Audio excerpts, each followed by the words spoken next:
नमस्ते किसान मित्रों, स्वागत है आप सभी किसान भाइयों का एक बार फिर आपके अपने पसंदीदा यूट्यूब चैनल के फार्मिंग में। किसान मित्रों, आज हम इस वीडियो में एक बहुत ही महत्वपूर्ण विषय पर चर्चा करने वाले हैं कि प्याज जो हमने भंडारण किया है उसमें प्याज सड़ने की समस्या किस वजह से आ रही है और उस समस्या को दूर कैसे किया जाए। उसके साथ साथ हमें पंखे कितने घंटे चलाना चाहिए, उसमें फिनाइल की गोली किस समय हमें डालना चाहिए, और उसी के साथ साथ आज हम इस वीडियो में चर्चा करने वाले हैं कि भाव में हमें तूफ़ानी तेज़ी किस महीने में देखने को मिलेगी। तो उसके लिए किसान मित्रों वीडियो में अंत तक अवश्य बने रहें, तभी आपको सही और सटीक जानकारी मिलेगी। और अगर जो यह जानकारी आपको अच्छी लगे तो वीडियो को लाइक और अन्य किसान मित्रों के साथ में शेयर कीजिए। और अगर जो आपने अभी तक चैनल को सब्सक्राइब नहीं किया है तो किसान मित्रों चैनल को सब्सक्राइब भी अवश्य कर लीजिएगा। किसान भाइयों, जो प्याज हमने स्टोर करके रखा है यानी कि भंडारण करके रखा है, इसमें अभी हमें एक बहुत बड़ी समस्या देखने को मिल रही है। और यह समस्या बहुत सारे किसानों के गोदाम में देखने को मिल रही है कि प्याज अंदर से गीला हो रहा है और सड़ रहा है। अब ये किन कारणों की वजह से आ रही है तो किसान भाइयों इसके 2-3 कारण हैं। और सबसे पहला और सबसे मुख्य कारण यह है किसान भाइयों कि जिस समय हमारी प्याज पककर तैयार हो गई थी और 2 या 3 दिन में हम उसे निकालने वाले थे यानी कि हार्वेस्टिंग करने वाले थे, और उस समय जो बारिश हुई थी उस बारिश की वजह से प्याज के अंदर पानी घुस गया किसान भाइयों, और वह पानी अब प्याज को सड़ा रहा है। एक तो सबसे बड़ा और मुख्य कारण यह है।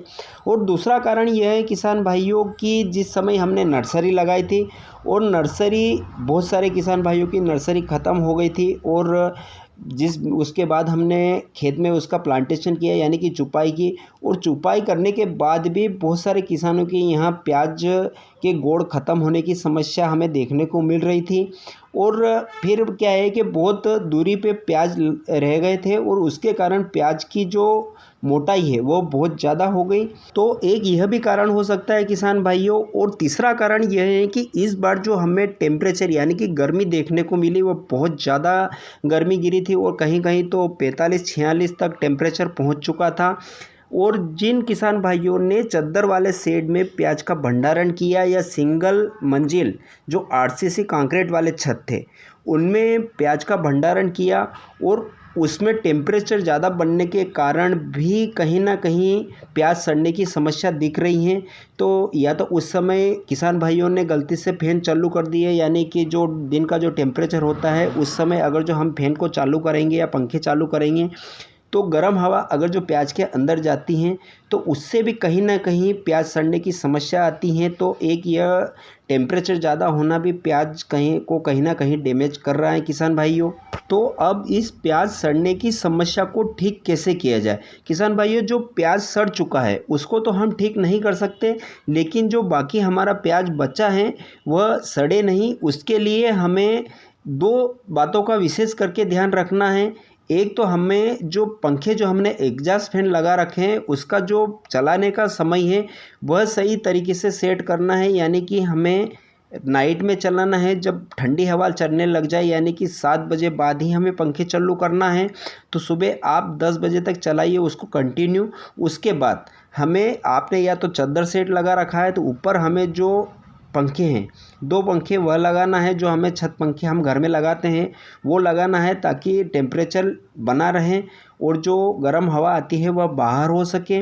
उसके बाद हमें दिन में कभी भी एग्जॉस्ट फैन नहीं चलाना है, मात्र हमें या तो 10 या 20 मिनट थोड़ी देर के लिए पंखे चालू करना है, ताकि जो गर्म हवा है वह बाहर निकल सके। बाकी दिन में जब टेम्परेचर ज़्यादा हो उस समय कभी भी गलती से भी हमें फ़ैन नहीं चालू करना है, और अगर जो हो सके तो हमें गर्म हवा बाहर निकालने के लिए जो वेंटिलेशन रहता है घर में उसके अंदर हमें एक एग्जॉस्ट फैन लगाना है, ताकि अंदर की जो गर्म हवा है हमने जो प्याज स्टोर कर रखा है वहाँ की वह आसानी से बाहर निकल सके। उसके बाद किसान भाइयों दूसरी बात का हमें विशेष करके यह ध्यान रखना है कि हमें जो फिनाइल की गोलियाँ आती हैं वह जहाँ हमने एग्जॉस्ट फैन लगा रखा है उसके अंदर हमें 4 या 5 गोली एक एग्जॉस्ट फैन के अंदर डालना है, ताकि जो हमारा प्याज सड़ चुका है उसके अंदर कीड़े ना पड़े और वह कीड़े दूसरे प्याज को डैमेज ना करें।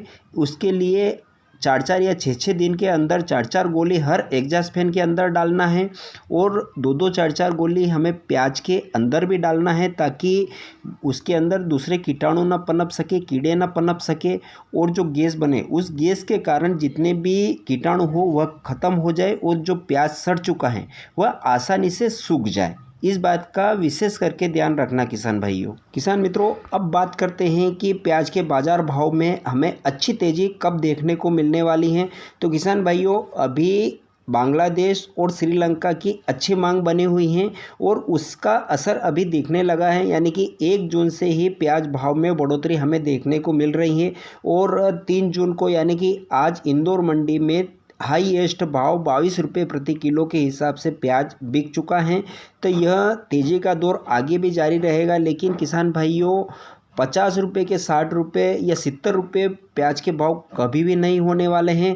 30 और 40 के बीच में ही हमें प्याज के बाज़ार भाव दिखने को मिलेंगे। तो आप अपने हिसाब से थोड़ा थोड़ा करके प्याज निकालते रहिए, ताकि हम जो भाव चल रहा है उसका लाभ ले सके। नहीं तो किसान भाइयों, कहीं ऐसा ना हो कि ज़्यादा भाव के चक्कर में जो भाव चल रहा है उससे भी हमें हाथ धोना पड़े, यानी कि जो फ़ायदे की बजाय हमें नुकसान उठाना पड़े। तो आप अपने हिसाब से थोड़ा थोड़ा करके माल निकालते रहिए। तो किसान भाइयों, यह थी संपूर्ण जानकारी। जो प्याज सड़ने की समस्या आ रही है उसका भी निवारण मैंने बताया, पंखे कितने घंटे चलाना चाहिए उसके बारे में भी बताया और भाव के बारे में भी बताया। तो अब आपको अगर जो वीडियो पसंद आया हो और अगर जो आपने अभी तक उसको लाइक नहीं किया है तो लाइक भी अवश्य कर लीजिएगा।